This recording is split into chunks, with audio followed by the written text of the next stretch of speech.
Hello friends, welcome back to my channel চেখে দেখো। আশা করি তোমরা সবাই ভগবানের আশীর্বাদে ভীষণ ভীষণ ভালো আছো। আমিও কিন্তু খুব ভালো আছি তোমাদের ভালোবাসায় আর তোমাদের আশীর্বাদে। আমি শতাব্দী চলে এসেছি আজকের আবারও একটা নতুন স্বাদের নতুন রেসিপি তোমাদের সঙ্গে শেয়ার করে নেওয়ার জন্য। আর আজকের আমি তোমাদের সঙ্গে দুধমান কচু শাক বা চিনেমান কচু শাকের আবারও একটা নতুনত্ব স্বাদের রেসিপি শেয়ার করে নেব। এর আগে আমি তোমাদের সঙ্গে দুধমান কচু শাকের গ্রাম্য পদ্ধতির রেসিপিটা শেয়ার করেছিলাম। তো আজকের আরও একটু অন্যরকম স্বাদের রেসিপি শেয়ার করে নেব। তো কি বানাবো সেটা তো তোমরা টাইটেল আর থাম্বনেল দেখে বুঝেই গেছো। তাহলে চলো ঝটপট বলে দিই দেরি না করে। আর হ্যাঁ, আজকের ভিডিওটা কিন্তু ইউনিক, তাই ভিডিওটা স্কিপ না করে পুরোটা দেখার অনুরোধ রইল। কারণ আমি পুরো ভিডিওটা কিন্তু স্টেপ বাই স্টেপ তোমাদের সঙ্গে শেয়ার করে নেব। তোমরা যদি কোনো কারণে ভিডিওটা স্কিপ করে যাও তাহলে অনেক কিছু স্টেপ স্কিপ করতে পারো, তার ফলে তোমরা যখন রেসিপিটা বাড়িতে ট্রাই করবে তোমাদের প্রবলেম হতে পারে। তাহলে চলো ঝটপট বলে দিই দেরি না করে। আজকের আমি বানাবো চিংড়ি নারকেল কোড়া দিয়ে দুধমান কচু শাক। তো চিংড়ি নারকেল কোড়া দিয়ে দুধমান কচু শাক বানানোর জন্য আমি এখানে কচু শাক নিয়েছি, চিনেমান কচু শাক বা দুধমান কচু শাক যে যেটা বলে। তো সেটাকে ছোট ছোট করে কেটে নিয়েছি, দেখতেই পাচ্ছ। সবার প্রথমে এটাকে হালকা করে সেদ্ধ করে নেব, মানে অনেকটা সেদ্ধ করতে লাগবে না, হালকা ভাপিয়ে জলটা ঝরিয়ে নেব একটা ঝুড়ি বা একটা ঝাঁঝরি গামলার সাহায্যে।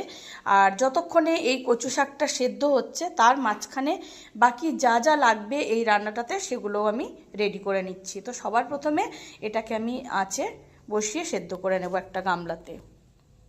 তো বন্ধুরা, এখন কিন্তু কচু শাকটাকে সেদ্ধ করে, এটা খুব বেশি কিন্তু সেদ্ধ করতে লাগে না, হালকা একটু মানে ফুটিয়ে জলটা ফেলে দিলেই হয়। তো সেদ্ধ করে জল ঝরিয়ে আমি একটা কন্টেনারে নিয়ে নিয়েছি। আর যা কিছু লাগবে সেগুলোও রেডি করে নিয়েছি। তো নিয়েছি নারকেল কোড়া, আমি এখানে দোমালা নারকেলটা ব্যবহার করছি, যেটা এই রান্নাটার জন্য খুবই উপযুক্ত। তো যদি অগত্যা না থাকে তোমাদের কাছে যা নারকেল থাকবে সেটাই নিতে পারো। নিয়েছি চিংড়িগুলোকে কেটে, যেহেতু বড় সাইজের চিংড়ি নিয়েছি যে কারণে আমি একটা চিংড়িকে 2-3 টুকরো করে কেটে লবণ, হলুদ আর কাঁচা সর্ষের তেল মাখিয়ে রেখেছি। লাগছে হলুদের গুঁড়ো। এখানে নিয়েছি কাঁচা ছোলা, এটাকে আমি ড্রাই রোস্ট করে নেব। তার একটাই কারণ, আমার হাতের কাছে ভাজা ছোলা ছিল না, তো যে কারণেই আমি কাঁচা ছোলা বাড়িতে ছিল সেটাকে একটু শুকনো খোলায় ভেজে নেব। তোমরা চাইলে অবশ্যই এখানে দোকান থেকে কেনা ভাজা ছোলাটা ব্যবহার করতে পারো। এখানে নিয়েছি শুকনো লঙ্কা, তেজপাতা, আর লাগছে লবণ, আর সামান্য মিষ্টি তো লাগবেই। তাহলে বন্ধুরা, এখন আর দেরি করব না, এখন সোজা চলে যাব রান্নাতে। তো কড়াই বসিয়ে দিয়েছি, এই কড়াইটা গরম হয়ে গেছে। তো সবার প্রথমে আমি শুকনো ছোলাগুলোকে দিয়ে দিলাম। এখন ছোলাগুলোকে ভালো করে ড্রাই রোস্ট করে নিতে হবে। তো বন্ধুরা, ছোলাগুলো কিন্তু আমার ড্রাই রোস্ট করা হয়ে গেছে, দেখে বুঝতেই পারছো। এখন ছোলাগুলোকে আমি কড়াই থেকে নামিয়ে নেব। তো কাঁচা ছোলাগুলোকে ড্রাই রোস্ট করে তুলে নিয়েছি। এখন ওই কড়াইতে দিয়ে দেবো কিছুটা পরিমাণ রিফাইন তেল। আর তেলের পরিমাণটা আমি একটুখানি বেশি দিলাম, তার কারণ চিংড়ির পরিমাণটা কিন্তু অনেকটাই। তো সবার প্রথমে দিয়ে দিচ্ছি শুকনো লঙ্কা আর তেজপাতা ফোড়ন। প্রথমে শুকনো লঙ্কাটাকে ভালো করে কালো করে ভেজে নেব।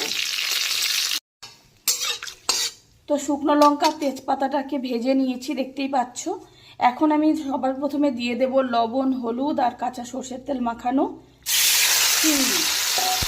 চিংড়িগুলোকে বেশ কিছুক্ষণ তেলের মধ্যে মিডিয়াম ফ্রাই করে নেব। কারণ আমি প্রত্যেকটা রান্না শেয়ার করার সময় প্রতিটা ভিডিওতে তোমাদেরকে বলে থাকি বন্ধুরা, যে চিংড়িকে আমি খুব বেশি কিন্তু ভাজি না, তাতে করে চিংড়ি কিন্তু একটু ছিবড়ে হয়ে যায়। তো তাই মিডিয়াম ফ্রাই করে নেব। তো বন্ধুরা, চিংড়িগুলো কিন্তু মিডিয়াম ফ্রাই হয়ে গেছে। তোমরা চাইলে চিংড়িগুলোকে তুলেও রাখতে পারো, আমি তুলবো না, আমি একবারেই পরপর স্টেপ বাই স্টেপ করে যাব। তো এখন দিয়ে দিচ্ছি কোরানো নারকেল। এখন নারকেলটাকে চিংড়ির সঙ্গে বেশ কিছুক্ষণ ভেজে নেব, যাতে নারকেল কোড়াটাও বেশ হালকা বাদামি কালার করে ভাজা ভাজা হয়ে যায়। আর নারকেল কোড়াটাকে ততক্ষণ ভাজবো যতক্ষণ পর্যন্ত না সুন্দর একটা ভাজা নারকেলের স্মেল ছাড়ছে। আঁচটাকে অবশ্যই মিডিয়াম টু হাই ফ্লেমে অল্টারনেট করে করে রাখতে হবে।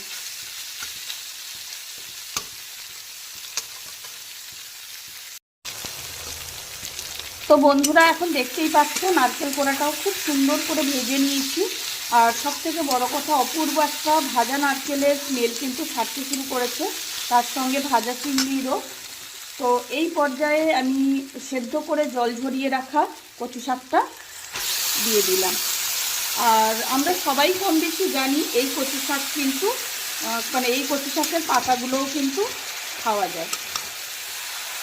এখন সবার প্রথমে খুব ভালো করে চিংড়ি আর নারকেল কোড়ার সঙ্গে কচু শাকটাকে মিক্সড করে নেব।